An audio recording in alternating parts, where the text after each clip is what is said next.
大陆人并不觉得统一有多好，维持现状就好了，不要被美国人当棋子。如果说有一天发展差很多的时候，我们在讨论统一嘛。现在民进党就一个劲儿的挑衅我们政府。你要知道，我们的政府对自己要求特别严格，他承诺要带着14亿中国人实现民族的伟大复兴。你见过哪个国家实现之后还有一块地方是独立出去的？不要逼我们的政府做伤害两岸人民感情的事情。89、86闽南郎他们天生坏种。第二个，他蠢，而且中国大陆政府他有很多缺点，但是他们就随便抠一个别人的 RZ 弄这些东西来。我翻墙之前，我觉得台湾民主好棒棒；翻墙以后，我觉得台湾是我见过最垃圾的搞政治的地方。历史哥，我不喜欢你。说实话，你还是蛮亲中派的。我感觉在台湾都没有一个中立的媒体。第一个，我不是亲中派，我也不是中立派。你如果说要这样亲中，我们亲的是自己的中华文化。那在台湾，亲中派已经是被滥用的。民进党亲中是亲中共。如果你真要讲政治立场，我都说我是真台派，就是基于历史文化、社会的事实，就事论事来讨论，这个才是对台湾最棒的解答。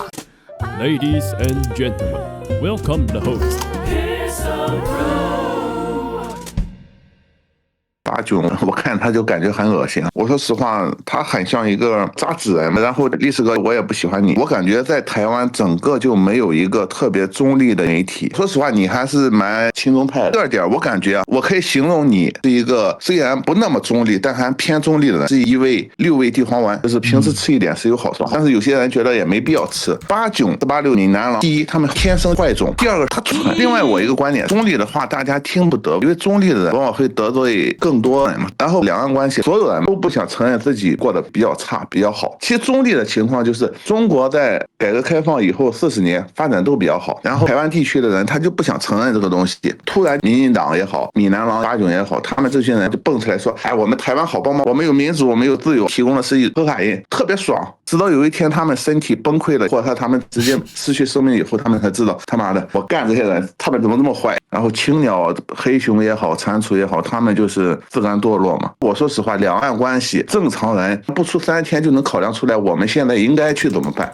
但他们不去啊，对我来说就是他们智商有问题。而且我也不说我们中国大陆政府有多好，他有很多缺点。就闽南郎89爆料的坏的点啊，我知道的比他还要多。但是他们就随便抠一个别人的 RZ， 然后去弄这些东西。本来我翻墙之前，我觉得台湾民主好棒棒；翻墙以后，我觉得台湾是我见过最垃圾的搞政治的地方。我先回答几个。第一个，我不是亲中派，我也不是中立派。什么是中立？中立叫各打50大板。首先，我觉得我们什么样的立场来讨论事情，当然是很值得可以被质疑的。但是你要先看说你讨论的方式。事实上，我们是尽量用理性、客观的角度去讨论问题，然后纠正一些现在台湾在发生光怪陆离的现象。那在这个上面，并不是说要特别去取代什么，而是它就是错的，我们是把它更正而已。这个是我认为最基本。再来回到我们立场啊，我们是以台湾为本，关心整个华人社会。那事实上，我们现在大部分时候也不会特别去强调立场，所以我觉得没有什么中不中立，齐头式平等是最智障的平等，那根本从来就不是平等的。如果你真要讲政治立场，我都说我是真台派，真正的爱着台湾，希望台湾变好的一个派别。当然绿的会解读我们亲中啊，你都讲中国好话，不是啊，我们就很事实的去认知到现在中国大陆就长这个样子。我自己也很实际的去走访，看到的我把它报道回来啊，我们就变亲中派了。其实应该这么讲，你如果说要这样亲中，我们亲的是我们自己的文化，叫中华文化嘛。那如果是亲这个，那肯定是的吧。那在台湾，大家了解到所谓亲中派其实已经是被滥用的。民进党亲中是亲中共，他们就无限去解释，然后用这种方式来抹红你。所以在台湾变成很麻烦的地方是这里哦。所以我也同意你刚才讲到的一些点啊。民进党现在把政治玩成这个样子，大过年的你还在玩罢免，你还在搞攻击。这个是台湾现在真的很下行的地方，可是我认为台湾还是有很多很正义或者是比较中道的一些力量正在发挥。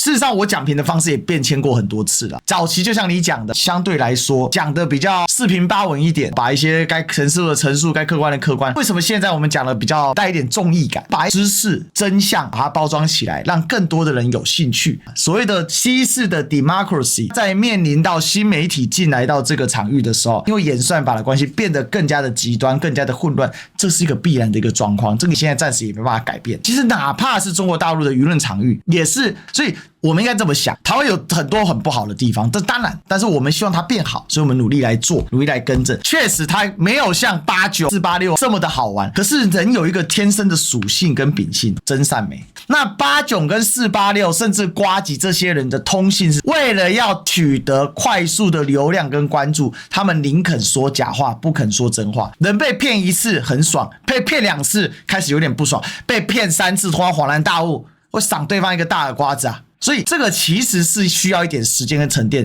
你就看台湾的舆论环境，19年、20年、21年、22年、23年、24年、25年，一晃眼过了6年了。现在台湾人，你去街头上问，你有多少人还给蔡英文正面的评价？还有多少人大方的承认对我是817？它是有一些改变，但是它需要一些时间跟风向，而我们在做的就是这件事情。其实我觉得在台湾，你不用什么轻不轻松，你也不用标榜轻不轻松，你只要把真相讲。而且再回过头来，台湾人有需要讨论轻不轻松吗？讲白了，你在文化上、你在血统上，你哪里不中啊？我看不懂啊，这有什么好轻不轻的？反而是这些在强调要不要反中，自己要断自己的祖先，断自己的文化，断自己的语言。所以为什么我可以跟很多大陆的朋友，就是大家可以交流的非常非常好，因为没有认同上的障碍啊。我所谓的真台派，就是基于历史事实、基于文化、基于社会所有的事实，我们来就事论事来讨论，这个才是对台湾最棒的解答。如果只是遮起眼来、出征、带风向、扭曲、变造、抹黑、攻击的手法，台湾不会有最佳解的路，只会自我毁灭的一个路上。当然大家的道理可能不见得是一样，但经过讨论争辩之后，这个说法能不能够经得起考验，自然而然它就能显现出其价值。其实有越来越多的力量是能够把台湾错误给更正。青鸟看似雄壮威武，实则胆小如鼠。青鸟头89到现场看到傅昆萁孬的跟什么一样，因为有我们这种人的存在。如果我们这种人都死光了，自然而然像是他那一种人就是越来越嚣张。可是显然他现在是达不成这个目的嘛。对，你不可能中立，你是台湾人嘛，尤其是一个时政博主，我觉得很好。但是我讲这句话，我不知道你认同不认同。我跟我身边人很多人讨论啊，其实大陆人并不觉得统一有多好，大家都是中国人嘛，两个政府维持现状就好了，不要为美国人当棋子，然后你们发展我们也发展，我们共同携手并进嘛。如果说有一天发展差很多的时候，我们再讨论统一嘛，我们的制度比较好，你就并进来，你们的制度比较好，我们也去接纳你们的制度嘛。这是比较理性的一个选择。然后呢，现在民进党就一个劲儿的挑衅我们大陆的政府。你要知道，我们的政府，我们的共产党，它是一个对自己要求特别严格的政府。所以对于共产党来说，他承诺要带着14亿中国人实现民族的伟大复兴。你见过哪个国家实现之后还有一块地方是独立出去的？没有任何一个国家是这样的嘛。你要呼吁你们台湾人不要逼我们的政府去做出一些比较伤害两岸人民感情的事情。说实在，两岸应该要秉持着祝福对方发展的态度，这才是一个正向的态度。但民进党因为他选举的宗旨是抗中保台，所以他现在一定要继续的催化两岸的对立，而这个对立对民进党的选举基本盘是非常有效果。